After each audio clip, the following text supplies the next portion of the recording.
I was folding laundry in the living room when I heard the crash. Not loud, but wrong. Somehow, the sound of drywall cracking, followed by a choked gasp. I dropped the towel I was holding and hurried toward the hallway. "Riley," I called out. "Are you okay?" My 23-year-old granddaughter had been in my bedroom for the past hour, investigating the flickering lights I'd mentioned during our Sunday phone call. Riley was an electrical engineering student at State University, working on her senior thesis about residential electrical safety. When I'd complained about the lights, she'd insisted on coming over immediately to check the wiring. "Grandma," her voice came from my bedroom, high and strained. "Grandma, I need you to come here now." I walked into my bedroom to find Riley emerging from the access panel she'd opened in the wall near my bed. Her face was ghost white, streaked with tears and drywall dust. Her hands shook so violently that she had to brace herself against the wall, her phone clutched in one hand. Her testing equipment dropped on the floor. "Riley, sweetheart, what happened?" I moved toward her, alarmed. "Are you hurt?" No, I'm." She sucked in a breath that sounded like a sob. "Grandma, pack a bag, just essentials. We're going to a hotel right now. Don't question me, please. Just trust me and move." My heart began to pound. Riley was brilliant, level-headed, never dramatic. If she looked this terrified, something was seriously wrong. "Sweetheart, what's going on?" I asked, trying to keep my voice calm despite the fear crawling up my spine. "Something evil," her voice broke. "I took pictures. I documented everything. But we need to leave this house right now. Please, Grandma. Please, just pack a bag and come with me." The raw terror in her eyes made me move. I grabbed my purse from the dresser, my medication from the bathroom, a change of clothes from the closet.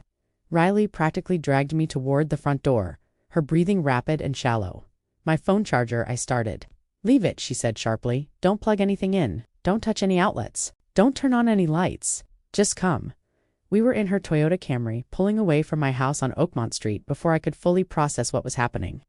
I watched my home of 39 years disappear in the side mirror, the Tudor-style house that my husband Edward and I had bought when we were newlyweds, where we'd raised our son Daniel, where I'd lived alone for the past 3 years, since Edward's death from pancreatic cancer. "Riley," I said, my voice surprisingly steady, "tell me what you found."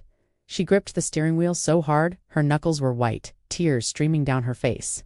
"The wiring in your bedroom, it's been modified deliberately. Her voice cracked, someone rigged it to electrocute you. There's a remote trigger system, your bed frame, your nightstand, your lamp there, all electrified. If someone activated that system while you were in bed, ... The words didn't make sense. "What? Riley? That can't be right. Who would?" "I know who." She pulled into the parking lot of the Hampton Inn and finally looked at me, her eyes red and full of anguish. "I found the work orders in your garage, signed by Dad. Electrical upgrades and modernization. Dated over the past 4 months. But what he actually did was install a kill switch. Grandma. He wired your bedroom to murder you." The world tilted. "Daniel, my son. My only child." "No, Riley, you must be wrong. Your father wouldn't." "I have pictures," she said, her voice thick with tears. "I have documentation. I know what I saw. And Grandma, I've been studying electrical engineering for 4 years. I know what murder looks like when it's been disguised as an upgrade. Dad did this. He tried to kill you." We sat in the parking lot for a long moment, neither of us moving. My mind reeled, trying to process what she was telling me. Daniel, the baby I'd rocked to sleep, whose first steps I'd celebrated, whose college graduation had made Edward and me so proud. Daniel had tried to kill me. "Why?"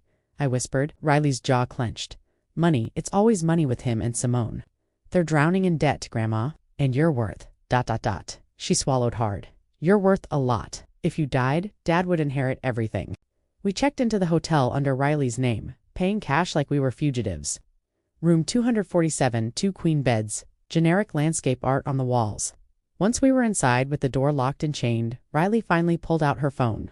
"I need to show you," she said, her hands still shaking. "You need to see what he did." She pulled up photograph after photograph. The wall cavity behind my bedroom, exposed. Wiring that had been modified, spliced, rerouted. A device that looked innocent but was actually a remote relay system. Connections to my bed frame, my metal nightstand, my lamps. "See this?"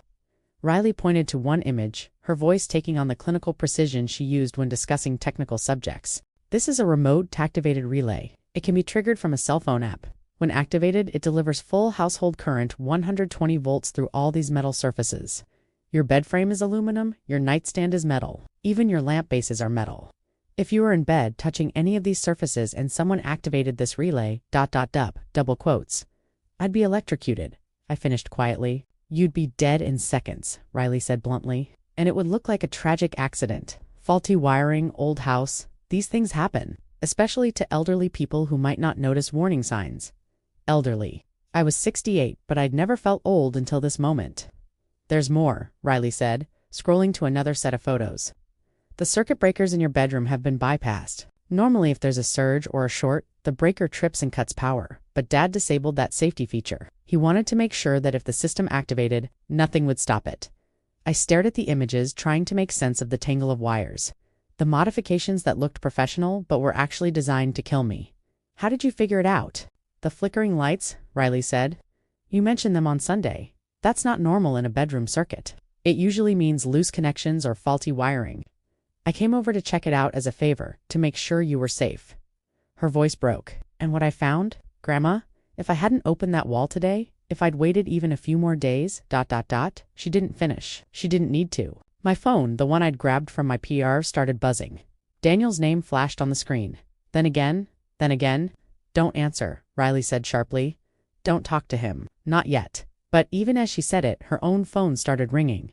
Daniel, then a text. Where are you? Why is Grandma's car still at her house, but she's not home? He knows we're gone, Riley whispered. He must have driven by. He's panicking.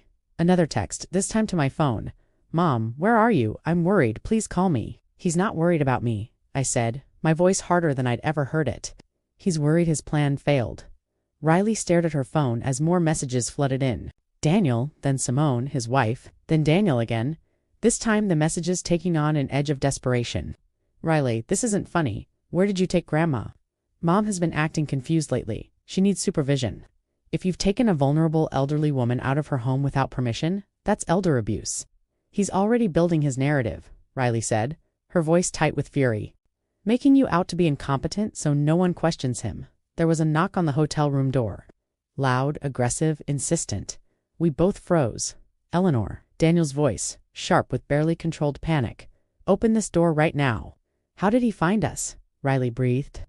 Probably checked every hotel within 5 miles, I said quietly. He knows how you think. He knows you'd want me close. The pounding intensified. Mom, I know you're in there. Riley's car is in the parking lot. Open the door. We need to talk about this misunderstanding. Riley grabbed her phone and dialed 911. My name is Riley Fletcher, she said, her voice steadier than I expected. I'm at the Hampton Inn en route for room 247. I need police here immediately. I discovered evidence that my father has rigged my grandmother's home with electrical wiring designed to electrocute her. I removed my grandmother from the residence, and my father is now at our hotel room door attempting to access us. I believe we're in danger. The dispatcher asked questions. Riley answered calmly, methodically, explaining what she'd found and why we'd fled. Through the door, I could hear Daniel's voice growing more agitated. This is ridiculous. Riley, stop this nonsense and open the door. Mom, you're not thinking clearly. You need your medication. You need to come home. Officers are on their way, the dispatcher said. Stay in your room with the door locked. Do not open it for anyone except uniformed police officers. Understood, Riley said. 7 minutes later, 7 of the longest minutes of my life there, was a different knock on the door. Firmer, more professional. Mrs. Fletcher, this is Officer James Mitchell with the Riverside Police Department. Your granddaughter called 911. We need to speak with you. Riley looked through the peephole, verified the uniform, and opened the door to reveal 2 officers, a man in his 30s and a woman in her 40s, both with serious expressions. Behind them in the hallway, I could see Daniel being held back by 2 more officers. His face was flushed, his expensive suit rumpled, his eyes darting between the police and our room. Simone stood beside him, her arms crossed, her expression cold and calculating. Mom, Daniel called out, please tell them this is a misunderstanding. Riley is confused. The wiring work I did was legitimate, sir. Please step back. One of the officers holding him said firmly. Officer Mitchell, the male officer, stepped into our room. His partner, Officer Chen, followed. They looked professional, alert, concerned. Mrs. Fletcher, are you here of your own free will? Officer Mitchell asked me. Yes, I said, my voice clear despite my shaking hands. My granddaughter brought me here because she discovered something dangerous in my home. And you are. Officer Mitchell turned to Riley. Riley Fletcher, ma'am. I'm an electrical engineering student. I was checking my grandmother's bedroom wiring because she'd been having problems with flickering lights. What I found, she pulled out her phone. What I found was a deliberate modification designed to electrocute her. I have photographs, measurements, and documentation. The work was done by my father, Daniel Fletcher, who's an electrical contractor, and it wasn't an accident or negligence. It was attempted murder.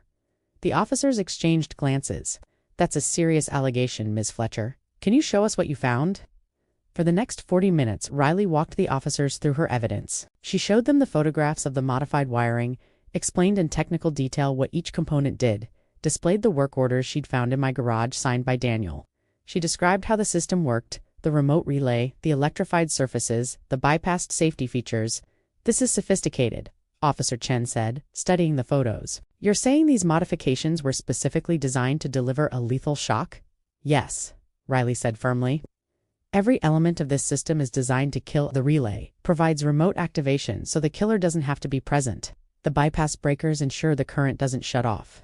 The electrified bedframe and nightstand guarantee contact with the victim. This isn't faulty wiring. This is a death trap. And you're certain your father did this work? I found his work orders, signed and dated, for separate visits over 4 months, each time making specific modifications. I also found his tools in Grandma's garage. His company logo is on the toolbox. And I know his work. I grew up watching him wire houses. This is his technique. Officer Mitchell made notes. Mrs. Fletcher, how have you been feeling lately? Exhausted, I admitted. Anxious. I've been having trouble sleeping. Every time I lay down in bed, I'd feel this strange tingling sensation, like static electricity, but worse. I thought it was nerve problems or anxiety about living alone. That was electrical current, Riley said quietly. Not enough to kill you yet, but enough to cause discomfort. He was testing the system, making sure it worked before he activated it fully. Officer Chun's expression darkened. We need to secure your residence and have it examined by a forensic electrician. This is now an attempted homicide investigation. Through the door, I could hear Daniel's voice rising in pitch. This is insane. I'm her son. I love her. The work I did was to upgrade her outdated system.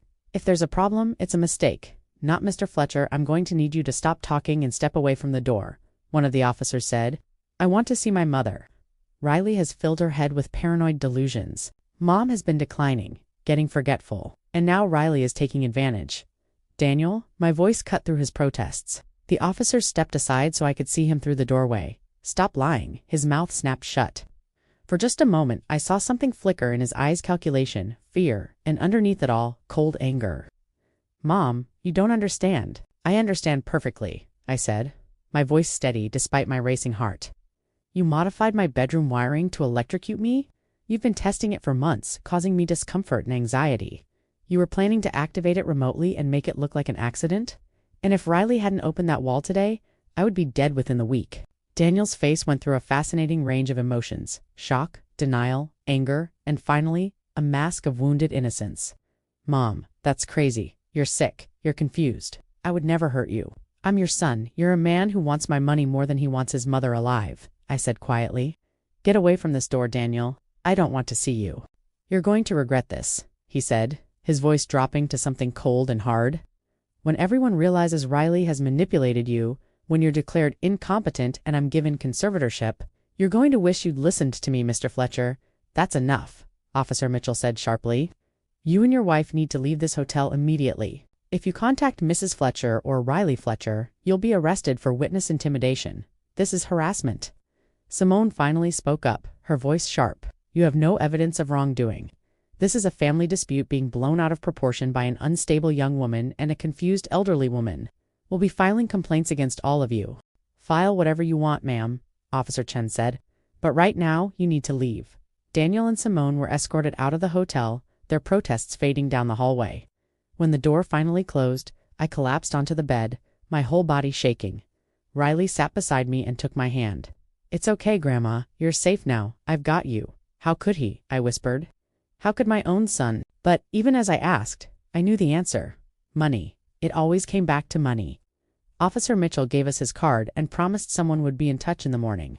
A detective would be assigned to the case. My house would be secured as a crime scene, and we should stay at the hotel, stay away from Daniel and Simone, and document everything. When they finally left and Riley and I were alone, my granddaughter finally broke down. She sobbed into my shoulder, her whole body shaking. I almost didn't check, she gasped. I almost told you it could wait until next week. If I'd waited, Grandma, you'd be dead. But you didn't wait, I said, stroking her hair the way I had when she was little. You saved my life, sweetheart.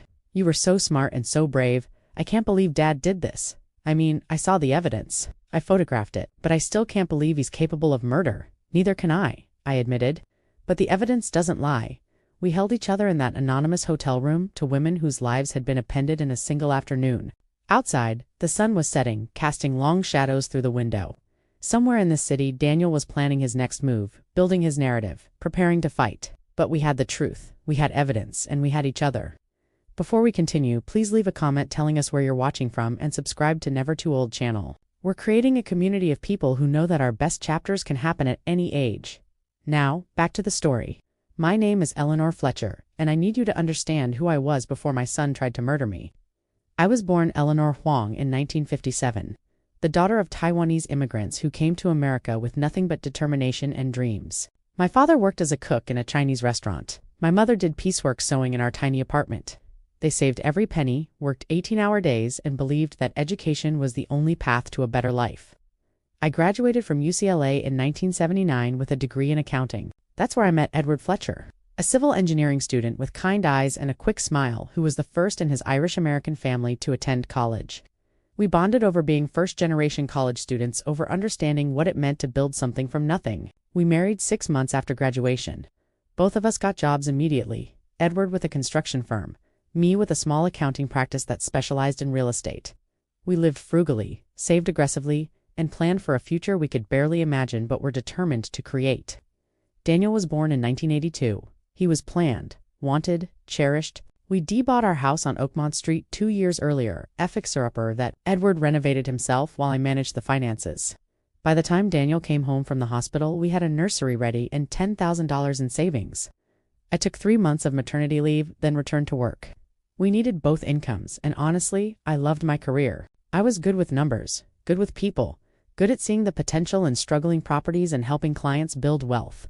When Daniel was 5, I left the accounting firm and started my own business, Fletcher Financial Services, specializing in real estate accounting and property management. Edward's construction company was growing too. Together, we were building something substantial. By the time Daniel started high school, we were solidly upper middle class. We owned our home outright, had diversified investments, and had started buying rental properties. Nothing flashy, nothing ostentatious, just steady, smart wealth building. We gave Daniel every advantage. Private schools, summer enrichment programs, college fund fully funded. We taught him our values: work hard, live within your means, integrity matters more than appearances. Or at least, we tried to. Daniel was brilliant. Straight A's, National Merit Scholar, early acceptance to Stanford for electrical engineering. We were so proud. Edward cried at his high school graduation, overwhelmed by how far we'd come from our own humble beginnings. Daniel graduated from Stanford with honors and got recruited immediately by Morrison Electrical Systems as a junior engineer. Within 5 years, he was senior engineer. Within 10 years, he'd started his own electrical contracting business, Fletcher Electrical Solutions. He married Simone Winters when he was 28. She was 26, beautiful, polished, from a wealthy Connecticut family. Her father was a hedge fund manager, her mother a socialite. Simone had gone to private schools her whole life, summered in the Hamptons, expected a certain standard of living. Edward and I had concerns from the beginning. Simone looked down on our modest lifestyle, made comments about our middle-class house, suggested we should live a little instead of continuing to save and invest. She pushed Daniel to spend more, to project success, to act like the wealthy person she expected him to become. "That girl has champagne tastes on a beer budget," Edward had said after meeting her, "and she's going to pressure Daniel into living beyond his means." He was right. Daniel and Simone's wedding cost $90,000. They bought a house they couldn't afford in an exclusive neighborhood. They drove luxury cars, took exotic vacations, wore designer clothes. They lived like multimillionaires while Daniel's business was still growing. "It's about image," Daniel explained when I gently suggested they were over-leveraged. "In my business, you have to look successful to attract high-end clients." "Appearance matters, character matters more," Edward had replied. "A reputation built on appearance collapses the first time things get hard." Daniel didn't listen. Riley was born when Daniel was 31. She was the light of our lives from the first moment, a serious, intelligent baby who observed everything with those dark, thoughtful eyes. She looked like my mother, who'd passed away 5 years earlier, and I saw echoes of my father's quiet determination in her personality. But Daniel and Simone were different as parents than Edward and I had been. They hired nannies, sent Riley to expensive daycares, later to elite private schools that cost more per year than Edward and I had spent on Daniel's entire childhood. They were determined that Riley would have the best, but the best seemed to mean the most expensive rather than the most meaningful. Riley spent more time with us than with her parents. Weekends at our house, summer vacations with Grandma and Grandpa, holidays where she'd help Edward with home repairs and help me with bookkeeping. She was curious, eager to learn, hungry for the kind of practical knowledge her expensive schools didn't provide. "This kid's got a gift for systems thinking," Edward would say, watching 12-year-old Riley help him rewire a lamp. "She sees how things connect. She'll make a hell of an engineer." The 2008 financial crisis devastated Daniel and Simone. Their house value crashed. Daniel's business lost half its contracts as construction ground to a halt. They were drowning in debt, credit cards maxed out, mortgage underwater, lifestyle they couldn't sustain. They came to us for help, not asking, demanding. "You have over $2 million in assets," Daniel had said, his voice tight with desperation and resentment. "You're retired and comfortable. We're drowning. We need $400,000 to save everything." Edward had looked at their financials for hours, then shook his head sadly. "Son, this money won't save you. It'll just delay the inevitable. You're spending $15,000 a month on lifestyle expenses you don't need. You need to downsize, restructure, live within your means, so that's it." Daniel's face had flushed with anger. "You're going to sit on your money while your son loses everything. We worked 40 years for this," I'd said quietly. "We built it through discipline and sacrifice. We can't throw it away on a lifestyle that was unsustainable from the start." "You're selfish," Simone had spat. "You're hoarding wealth you don't need while we suffer. What kind of parents are you? The kind who taught you the value of money?" Edward had said. Clearly we failed. Daniel and Simone hadn't spoken to us for 2 years after that. They eventually declared bankruptcy, lost the house, downsized dramatically. Daniel kept his business running, but barely. The luxury cars were repossessed, the exotic vacations stopped. They moved to a modest rental house and for a few years seemed to be learning the lessons Edward and I had tried to teach. But the resentment never disappeared. It just went underground. Riley, meanwhile, was pulling away from her parents. At 16, she'd started spending even more time with us, clearly uncomfortable with the tension at home. At 17, she announced she was going to State University instead of the Ivy League schools Simone had been pushing. "State has an excellent engineering program," Riley had said firmly, "and it's affordable. I don't want to start my adult life drowning in student loan debt." Simone had been furious. "You're throwing away your potential? State is for people who can't get into better schools. State is where Grandpa went," Riley had said, "and he built a successful business and a good life. I'll take his path over yours. Thanks."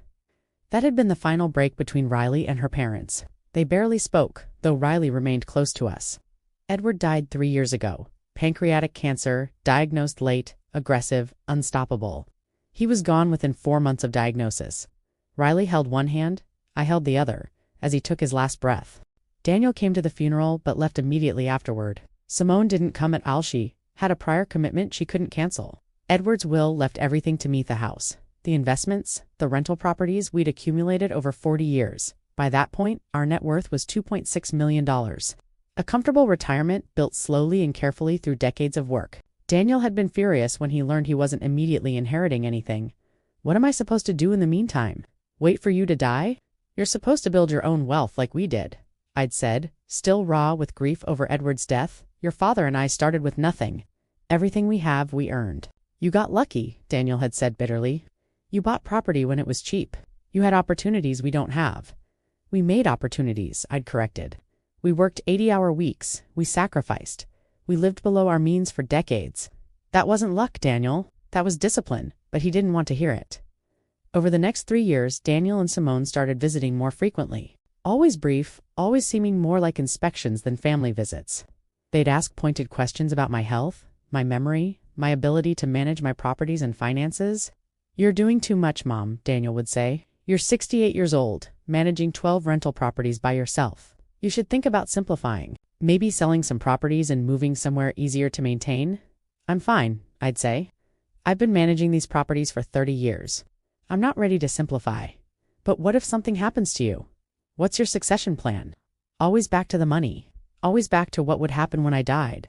6 months ago, Daniel had offered to upgrade my electrical system. "The house is 39 years old, Mom. The wiring is outdated, probably dangerous. Let me modernize it for you. Family discount." It had seemed like an olive branch, a chance to rebuild our relationship. And truthfully, the electrical system was old. The offer made sense. "That's very kind of you," I'd said. "Thank you, Daniel." He'd smiled, that charming, reasonable smile he'd always had. "Of course, Mom. I want to keep you safe, but he didn't want to keep me safe. He wanted to kill me. Over 4 months, he'd come to my house for separate times. Each visit, he'd work on the wiring, making improvements that were actually building a death trap. Installing the remote relay system, electrifying my bed frame, bypassing safety features, testing the system with low-level current that made me uncomfortable but wasn't quite enough to kill me. Building up to the day when he'd activate it fully, I'd die in my sleep, and he'd inherit $2.6 million. And I'd trusted him, let him into my home, believed he was helping, never questioned his work. That was my mistake. Now, sitting in this hotel room with Riley, I understood the full scope of Daniel's betrayal. He'd been planning this for months, building a narrative of my incompetence, positioning himself as the concerned son, creating a murder weapon that would look like a tragic accident. And if Riley hadn't decided to check my wiring this afternoon, if she hadn't opened that wall, if she hadn't known enough about electrical systems to recognize murder when she saw it, I would be dead, Grandma. Riley's voice pulled me from my thoughts. Are you okay? No, I said honestly. But I will be, because I was Eleanor Fletcher, daughter of immigrants who'd built something from nothing, wife of Edward Fletcher, who'd taught me that integrity matters more than appearances, mother of Daniel Fletcher, who'd lost his way so completely that he'd tried to murder his own mother, and I was going to make damn sure he paid for it. I called my attorney at 7:32 a.m. the next morning.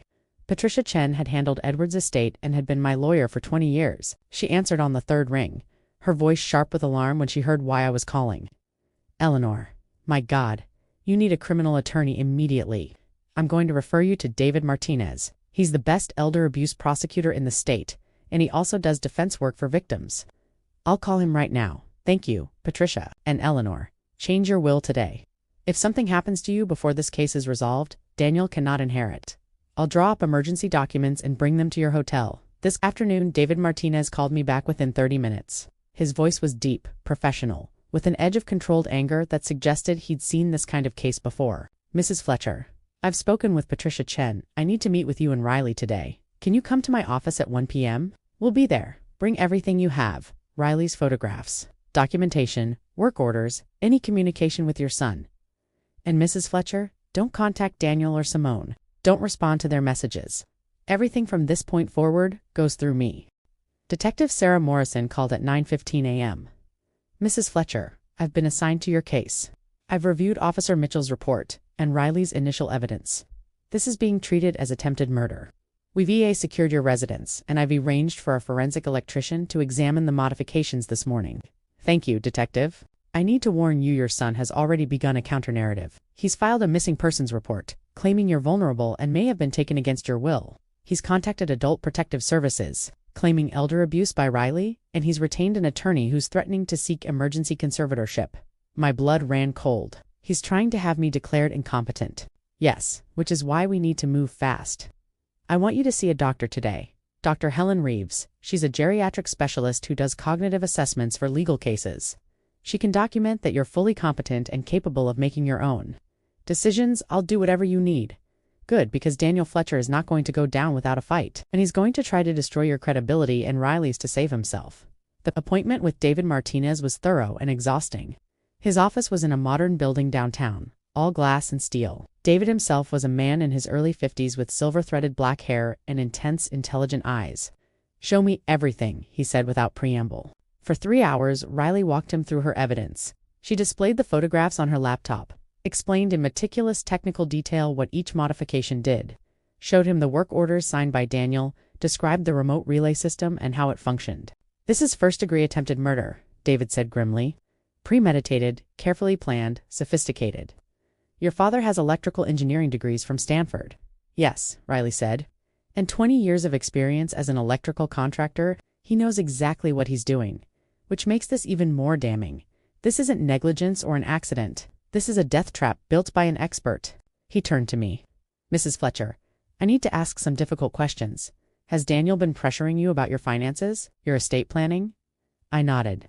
For the past 3 years since Edward died, constant questions about my properties, my investments, my will.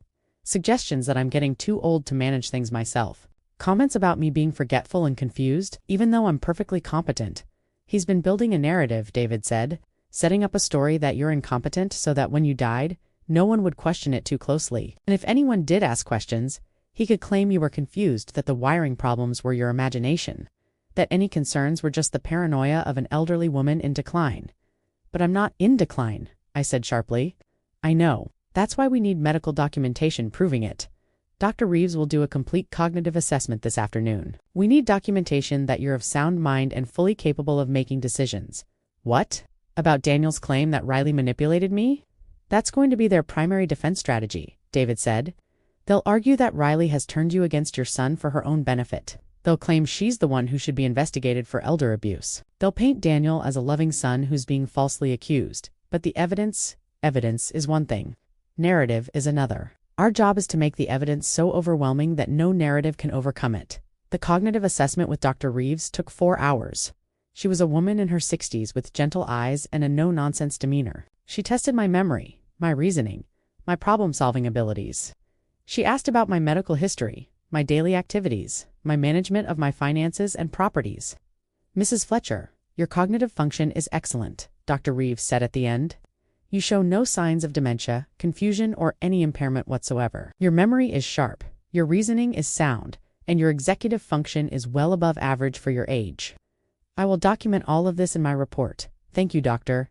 May I say something off the record? She leaned forward, her expression serious. I've been doing this for 30 years. I've seen a lot of elder abuse cases. When adult children try to paint their parents as incompetent while simultaneously attempting to harm them, it's one of the cruelest forms of betrayal. You're doing the right thing by fighting back. Over the next 2 weeks, the investigation expanded rapidly. The forensic electrician, Thomas Chen, no relation to me or my attorney, spent 6 hours examining my bedroom wiring. His report was damning. The modifications to this electrical system were deliberately designed to create a lethal environment, he wrote. The remote relay system, the electrified bed frame and metal furniture, the bypassed circuit breakers, all of these elements combined to create a death trap. These modifications could not have been accidental. They represent a sophisticated, premeditated attempt to electrocute the homeowner. The fire marshal's report concurred. The building inspector's report concurred. 3 independent electrical engineers reviewed Riley's photographs and documentation and all reached the same conclusion: attempted murder. Detective Morrison subpoenaed Daniel's phone records, his financial records, his business files. What she found was damning. Daniel and Simone were $520,000 in debt. Their business was failing. They were 3 months behind on rent, maxed out on credit cards, facing repossession of their vehicles. They were financially desperate. And in Daniel's phone, Detective Morrison found text messages with Simone that made my blood run cold. Simone to Daniel, for weeks before Riley's discovery. How much longer? We're about to lose everything. Daniel, to Simone. System is ready. Just waiting for the right moment. Need to make sure Riley won't be visiting Simone. She comes every weekend. How are you planning around that? Daniel, I'll handle it. Once Mom's gone, we'll have enough to save the business and start over. Simone, and you're absolutely certain it will look like an accident. Daniel, I'm an electrical engineer. I know what I'm doing. Faulty wiring in an old house. Mom electrocuted in her sleep. Tragic, but not suspicious. By the time Riley finds her, there won't be evidence to trace. Simone, what about the will? Are you sure you inherit? Daniel, I'm her only child. Everything comes to me. $2.6 million, enough to solve all our problems. There were more messages, discussions about paying off debts, plans for how to spend the inheritance, calculations about property values, a discussion about whether to sell my house or rent it out for additional income. They'd been planning my murder like a business transaction, planning how to spend my money before I was even dead. David also hired a private investigator, a woman named Rachel Torres, who specialized in financial crimes and family violence. Within a week, she'd uncovered something that made everything even worse. Eleanor, I found something about Edward's death, Rachel said over coffee at a diner near my hotel. I need you to prepare yourself. What did you find? Edward's cancer was aggressive, yes, but his decline was faster than typical for pancreatic cancer at his stage. I reviewed his medical records with your permission and spoke with his oncologist. There were some anomalies. My heart began to pound. What kind of anomalies? Edward's pain medication was increased several times in his final weeks, but the dosages documented in his medical records don't match what the pharmacy records show was filled. Someone was giving Edward additional medications beyond what was prescribed. You think Daniel was poisoning Edward? I said slowly. I think Daniel may have accelerated Edward's death. The oncologist noted that Edward declined much faster than expected, almost like the cancer had suddenly progressed at triple speed. But sometimes what looks like rapid cancer progression is actually drug toxicity. Can you prove it? Not definitively. Edward was cremated, so there's no body to exhume. But I found records showing Daniel visited Edward daily during those final weeks. And I found a purchase on Daniel's credit card from a Mexican pharmacy website. He bought additional pain medication that was UNT prescribed. I felt sick. He killed his father, or at least helped him die faster. To get to you sooner? If Edward had lived longer, Daniel's financial situation would have been even more desperate. By accelerating Edward's death, Daniel got you isolated and vulnerable sooner. My husband, my Edward, and Daniel had... I couldn't finish the thought. We're investigating further, Rachel said gently. I'm working with a forensic toxicologist who specializes in medication abuse. If we can prove Daniel tampered with Edward's medications, that's murder. 2 weeks after Riley saved my life, Daniel and Simone were arrested. Detective Morrison called me at 6 a.m. with the news. We have enough for an arrest warrant. Attempted murder, conspiracy to commit murder, elder abuse, and financial exploitation. We're bringing them in this morning. I felt no satisfaction. Just a deep, aching sorrow that my son had become this. The preliminary hearing was held 10 days later. The courtroom was packed with media, curious onlookers, and colleagues from my accounting days who'd heard about the case. Riley sat beside me, holding my hand. David Martinez sat on my other side, his presence reassuring. Patricia Chen sat behind us, along with 3 of Edward's siblings who'd flown in to support me. Daniel and Simone sat at separate defense tables. Daniel wore an expensive suit, probably bought on credit he couldn't afford to pay back, and maintained an expression of wounded dignity. Simone looked furious, her designer clothes immaculate, her face set in hard lines. The prosecutor, Assistant District Attorney Michael Torres, presented the evidence methodically. The modified electrical system, the electrified bed frame, the bypassed safety features, Riley's technical testimony, the forensic electrician's report, my medical records proving I was fully competent, the text messages between Daniel and Simone planning my death. Riley testified first, walking the court through her discovery with devastating precision. She explained the relay system, the electrified surfaces, the deliberate bypassing of safety features. And when you found these modifications, what did you do? Torres asked. I got my grandmother out of that house immediately, because I knew if she stayed there one more night, my father would activate the system and she would die. Daniel's attorney, Marcus Webb, cross-examined her aggressively. Isn't it true that you have a troubled relationship with your father? My father cheated on my mother, abandoned our family, and has spent my entire adult life trying to manipulate my grandmother for money, Riley said evenly. So yes, our relationship is troubled. But that doesn't change what I found in my grandmother's bedroom walls. Is UNT true that you stand to benefit financially from your grandmother's estrangement from her son? I'm not in Grandma's will, Riley said. I have a small trust from Grandpa, but it's completely separate from Grandma's estate. My father's arrest has no financial benefit to me whatsoever. I did this because he tried to murder my grandmother and I couldn't let that happen. I testified next. I described my relationship with Daniel, his financial desperation, his constant pressure about my estate, the offer to upgrade my electrical system that I accepted because I thought it was an olive branch. Did you give your son permission to modify your electrical system in the way that was documented? Torres asked. No. He told me he was modernizing it, updating old wiring, making it safer. I trusted him because he's my son and he's a professional electrical contractor. I never imagined he would use that trust to build a device designed to kill me. Do you believe your son intended to murder you? I looked at Daniel. He stared back with empty eyes. Yes, the evidence proves it. He spent months building a death trap in my bedroom. If Riley hadn't discovered it, I would be dead, and Daniel would have inherited everything. Marcus Webb's cross-examination was brutal. Mrs. Fletcher, you're 68 years old. Isn't it possible you simply misunderstood the work your son was doing? No, I said firmly.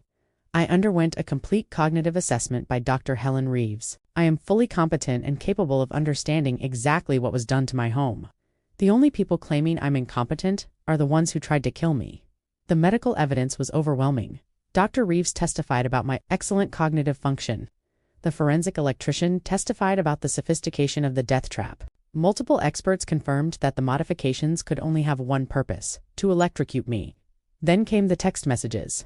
Read aloud in court, they were even more chilling. Daniel and Simone planning my death, discussing the inheritance, making plans for my money while I was still alive. The courtroom erupted in murmurs. I saw several jurors' faces twist with disgust. Then Rachel Torres testified about her investigation into Edward's death.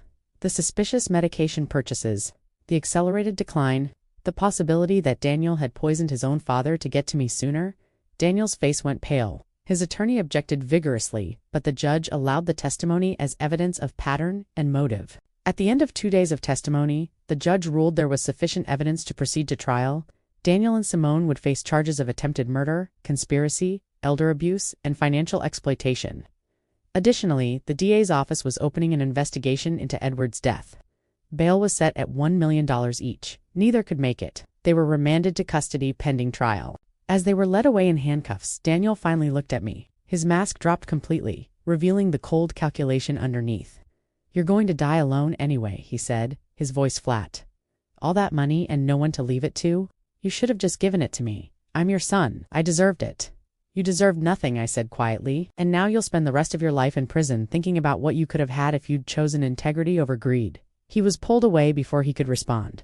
Outside the courthouse, reporters swarmed us. I gave one brief statement. "My son tried to murder me for money. He built a sophisticated death trap in my home and planned to activate it remotely while I slept. He showed no remorse when he was caught." That is who Daniel Fletcher is, and I hope everyone watching understands that elder abuse is real. It happens in families you'd never suspect, and it's never the victim's fault. The trial was scheduled for 4 months later. In the meantime, I had a life to rebuild. The story broke national the next day. Electrical contractor accused of trying to electrocute mother for inheritance. Grandmother, saved by heroic granddaughter. The son who built a death trap. My phone a new number. David had insisted I get trained constantly. Old friends from my accounting days, former clients, Edward's family, people I hadn't spoken to in years. Some were supportive, others were skeptical. "Are you sure Daniel really meant to hurt you?" one old friend asked. "He always seemed like such a loving son." "The evidence is clear," I said firmly. "Daniel modified my home to electrocute me. That's not a misunderstanding. That's attempted murder."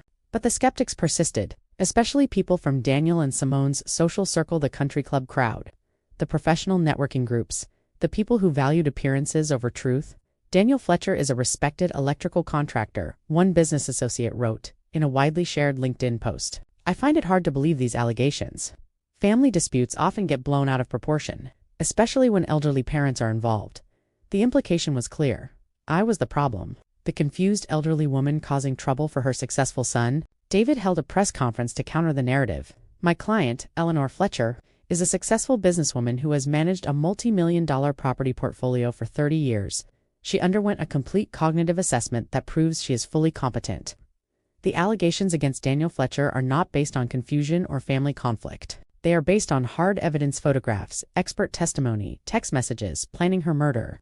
Anyone suggesting Mrs. Fletcher is confused or manipulative is either ignorant of the facts or complicit in attacking a crime victim. The tide of public opinion began to shift. Riley struggled more than I did. Her phone flooded with messages, some supportive, many vicious, people she'd gone to high school with, distant relatives, strangers who'd decided she was the villain. "Your grandmother is brainwashing you. You're destroying your father's life for attention. You'll regret this when she dies and leaves you nothing. You're a terrible daughter and a disgrace."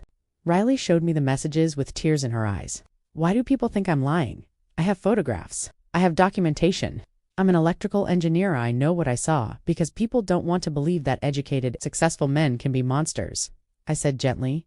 "They'd rather believe you lying or I'm confused than face the ugly truth that Daniel tried to murder me. It's not fair." "No," I agreed. "It's not. But we have the truth on our side.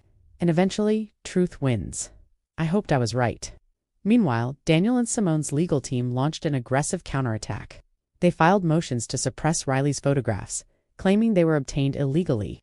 They demanded my medical records going back 10 years, looking for any evidence of cognitive decline. They subpoenaed my financial records, trying to find evidence that I'd somehow manipulated Riley.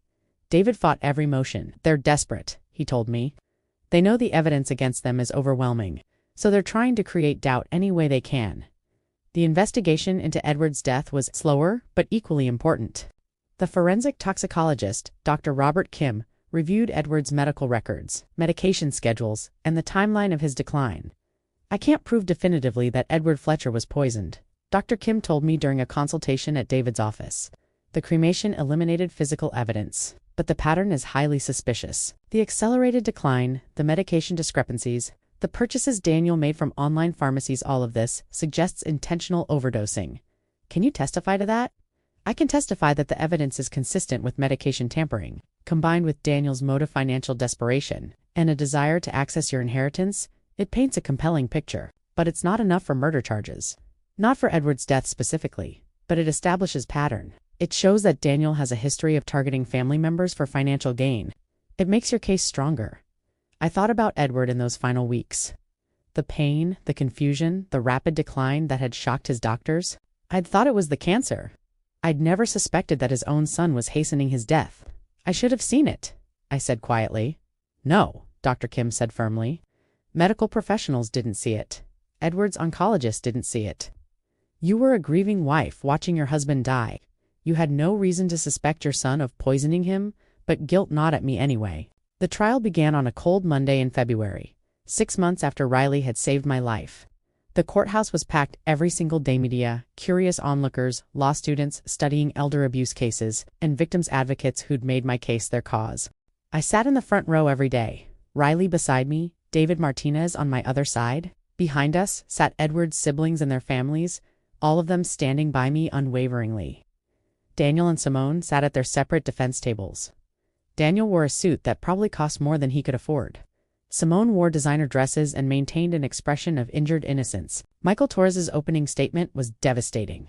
Ladies and gentlemen of the jury, this case is about a son who valued money more than his mother's life.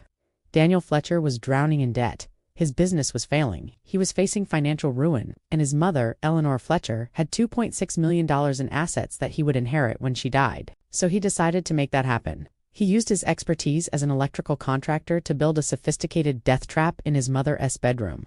He planned to activate it remotely, electrocute her in her sleep, and collect his inheritance. If his daughter Riley hadn't discovered the device, Eleanor Fletcher would be dead today. He walked the jury through the evidence, piece by damning piece. The trial lasted for weeks. 43 witnesses testified. Mountains of evidence were presented. Riley testified about her discovery, her technical analysis, her desperate race to save my life. She was brilliant, clear, precise, unshakable under cross-examination. I testified about my relationship with Daniel, the financial pressure, his narrative building about my incompetence. I described my trust in my son and the betrayal of learning he wanted me dead. Mrs. Fletcher Torres asked, gently, "Do you believe your son loves you?" I looked at Daniel. He stared back with those empty, calculating eyes. "No," I said quietly. "I don't think he's capable of love anymore. I think greed has consumed everything else." The technical evidence was irrefutable. The forensic electrician testified about the death trap. Multiple electrical engineers confirmed that the modifications could only have one purpose: murder. The relay system, the electrified surfaces, the bypassed safety features, all of it designed to kill. The text messages between Daniel and Simone were read in full. The jury heard them planning my death, discussing the inheritance, making financial plans with my money before I was even dead. Several jurors looked ill. The financial evidence showed the desperation. Daniel and Simone were over $500,000 in debt, facing bankruptcy, about to lose everything. My death was their financial salvation. And then Dr. Kim testified about Edward's death, the suspicious pattern, the medication tampering, the evidence suggesting Daniel had accelerated his own father's death to get access to me and my inheritance sooner. Daniel's face remained expressionless, but I saw his hands clenching and unclenching under the table. The defense tried everything. They argued the modifications were legitimate and any problems were unintentional.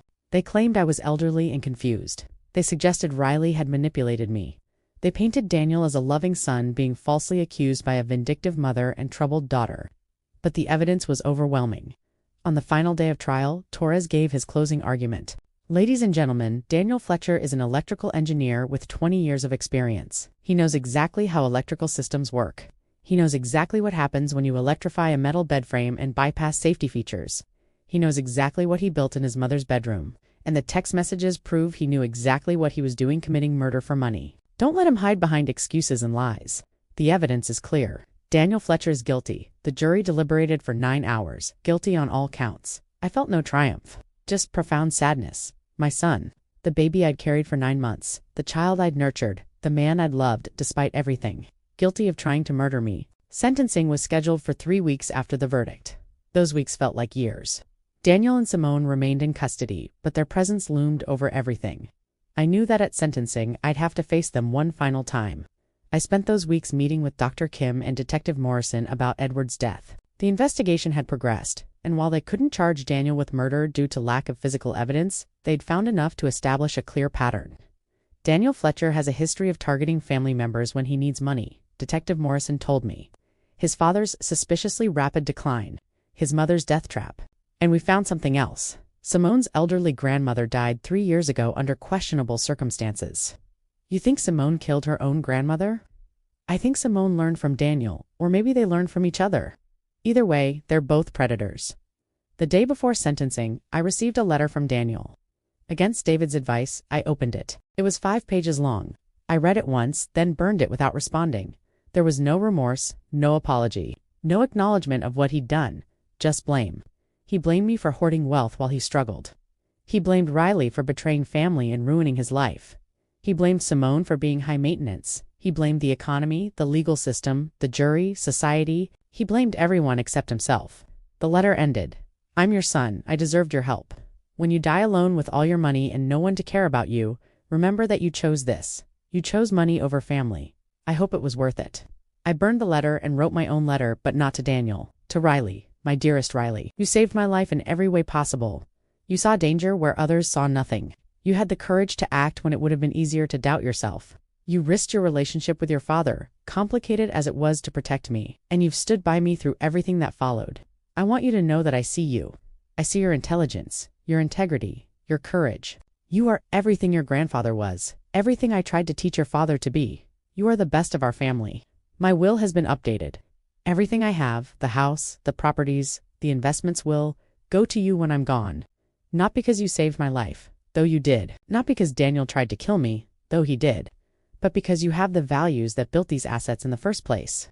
Hard work, integrity, the understanding that wealth is a tool to build security and help others, not a goal in itself. You will use this inheritance well.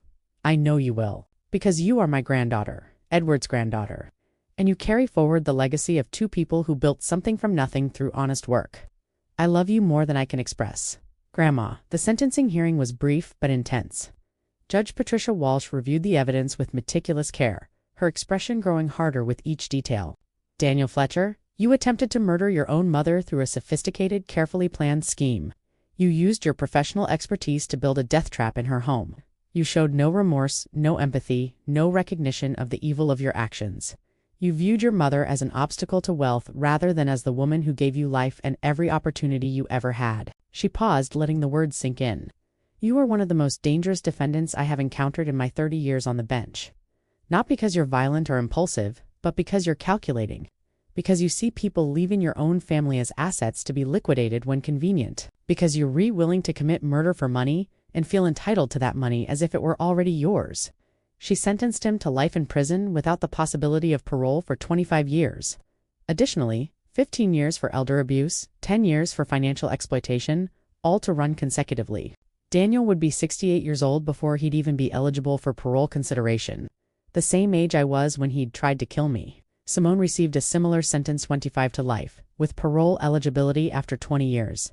She'd been less directly involved in building the device, but had been a full participant in planning the murder. As they were led away in handcuffs, Daniel looked at me one final time. I'll get out someday, he said, his voice cold. And when I do, you'll be dead anyway. All this was for nothing. No, I said quietly. All this was for justice, and I'll die peacefully knowing you'll never hurt anyone else. He was pulled away, and I never saw him again. Outside the courthouse, I gave my final statement to the press. Justice has been served today. My son will spend the rest of his life in prison for attempting to murder me. But I want others to understand something. Elder abuse happens in families that look normal from the outside. It happens with educated children, successful children, children who seem loving and concerned. And it's never the victim's fault. If you're experiencing financial pressure from adult children, if someone is making you feel incompetent or confused, if you feel afraid in your own home, trust your instincts. Get help. You are never too old to stand up for yourself. The crowd applauded. Behind me, Riley squeezed my hand. 1 year after Riley saved my life, we stood together in the kitchen of my new home. Not the Oakmont Street house I'd sold that property and never looked back, but a beautiful craftsman-style home in a safe neighborhood, with modern electrical systems that Riley had personally inspected and approved. Coffee? Grandma Riley asked, pouring from the pot. Please. At 24, Riley had graduated with her electrical engineering degree and started her own consulting business, Fletcher Electrical Safety, specializing in residential inspections and elder safety. She was thriving, booked solid for months, making a real difference in people's lives. I have 3 new clients this week, she said, sitting across from me at the table. All of them elderly homeowners who heard about our story. They want me to inspect their systems. Make sure no one's tampered with anything.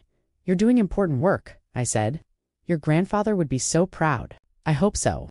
I'm carrying on what he taught me, that electrical systems should protect people, not harm them. My business had evolved too. I'd sold 3 of my rental properties and donated the proceeds to an elder abuse prevention foundation. The remaining 9 properties were managed by a professional company, giving me passive income without the stress of daily management. I'd also started speaking at conferences about elder abuse, financial exploitation, and the warning signs that family members might be dangerous. My story resonated with people. The successful, educated son who'd tried to kill his mother. It shattered the myth that elder abuse only happens in those families. I'm speaking at a conference in Sacramento next week, I told Riley. National Association of Elder Law Attorneys. They want me to talk about recognizing financial predators within families. You're helping so many people. Grandma, I'm trying to make something good come from something terrible. Daniel wrote me occasionally from prison.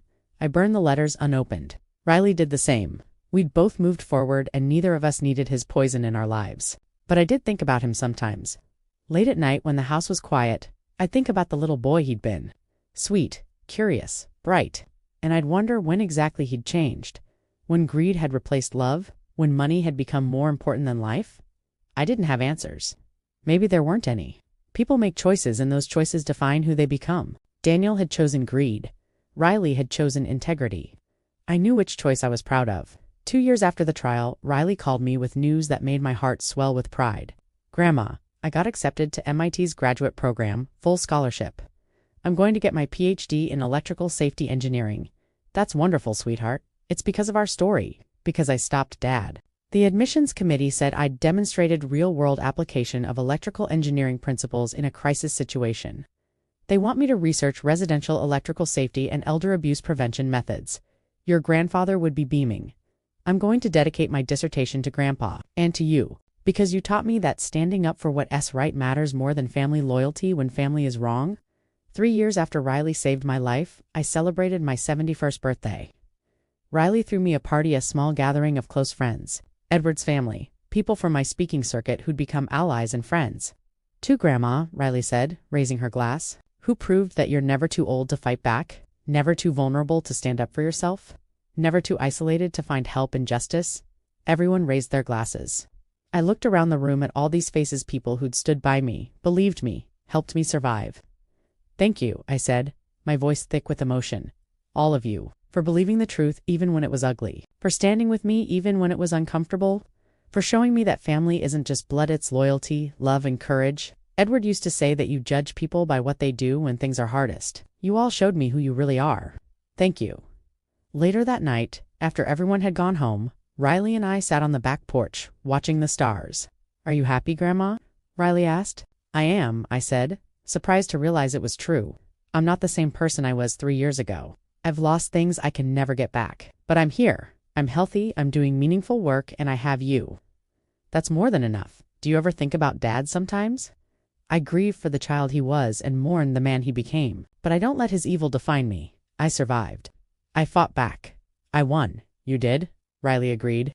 And you inspired so many others to do the same. We sat in comfortable silence watching the stars. Somewhere in this city, Daniel was locked in a prison cell, serving a life sentence for trying to murder me. Somewhere, Simone was doing the same. And I was out here free, thriving, building a life that honored Edward's memory and Riley's courage. That wasn't just survival, that was victory. I'm 71 years old now, and I'm sitting in my home office reviewing speaking requests.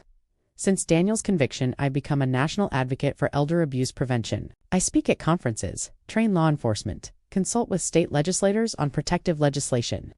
Riley is in her 2nd year at MIT, working on groundbreaking research about detecting electrical tampering in residential systems. She's developing a device that can identify unauthorized modifications, something that could save lives. It's because of you, Grandma, she told me during our weekly video call, because I couldn't save you through traditional inspection methods. The modifications were too hidden, so I'm creating technology that can detect them automatically. Your grandfather would be so proud. I hope so. I'm carrying forward what he taught me using engineering to protect people. Last week I received a letter from a woman in Ohio. She'd heard me speak at a conference and wanted to share her story. Her son had been pressuring her to sign over power of attorney. Something felt wrong, but she couldn't articulate why. After hearing me speak, she'd hired an independent attorney to review the documents. They were designed to give her son complete control of her assets while she was still alive and competent. She'd refused to sign. Her son was now under investigation. "You saved my life," she wrote. "Not physically like Riley saved yours, but you gave me permission to trust my instincts. You made me understand that loving my son doesn't mean sacrificing myself to his greed. Thank you." I receive letters like that every week now. People whose stories echo mine. Adult children who feel entitled to their parents' wealth. Elders who feel guilty for not helping their struggling children. Families torn apart by financial exploitation. And slowly, we're changing the narrative. We're making it clear that elder abuse is not the victim's fault. That standing up to family members isn't betrayal, it's self-preservation. Daniel will be eligible for parole in 22 more years. He'll be 65 and I'll be 93 if I'm still alive. I don't think about that day. I focus on today, on the work I'm doing, on the lives being changed. Yesterday, Riley called with exciting news. Grandma, MIT, wants to establish the Edward Fletcher Center for Electrical Safety Research. They're asking for endowment funding. They want to name it after Grandpa. That's wonderful. I told them about Grandpa's 40 years as an electrician, how he taught me that electrical systems should protect people, not harm them. They want the center to focus on residential safety, particularly for vulnerable populations like the elderly. How much do they need? $1.5 million for the endowment? I told them I'd ask you, but I wanted you to know there's no pressure. "I'll fund it," I said immediately. "All of it." "Your grandfather's name on a research center that will save lives? There's no better use for that money, Grandma. That's a huge amount. I have more than I'll ever spend. And this gives meaning to everything we've been through." Daniel tried to kill me for money he felt entitled to. Instead, that money will fund research that prevents others from experiencing what I did. That's justice of a different kind. Riley was crying. "Thank you. Thank you so much. Grandpa's legacy will live on. Through the center, yes, but more importantly, through you. You're his real legacy, sweetheart. Your integrity, your courage, your commitment to using your skills to help others. That's what he built. That's what matters." This morning, I received a call from a documentary filmmaker. She wants to make a film about elder abuse prevention, using my story as the centerpiece. Not sensationalizing it, but using it to educate families about warning signs and protective measures. I said yes, because every time I tell my story, someone else finds the courage to tell theirs. Every time I speak up, another elder realizes they're not alone. My son tried to murder me for money. He built a sophisticated death trap in my bedroom and planned to inherit my wealth when I died. He showed no remorse when caught, felt entitled to everything I'd built and believed I deserved to die because I wouldn't give him what he wanted, but he failed. I survived. I fought back. I won. And now I'm using my survival to help others survive their own battles. So that's my story. I'd love to hear what you think. Have you experienced financial pressure from family members? Have you had to set boundaries with adult children who felt entitled to your assets? How did you find the courage to protect yourself? Let me know in the comments and subscribe for more stories like mine. Because here's what I've learned. You're never too old to start over. Never too old to fight for justice. Never too old to rebuild your life on your own terms. I'm 71 years old, and I'm living proof that our best chapters can happen at any age, even after your own child tries to kill you.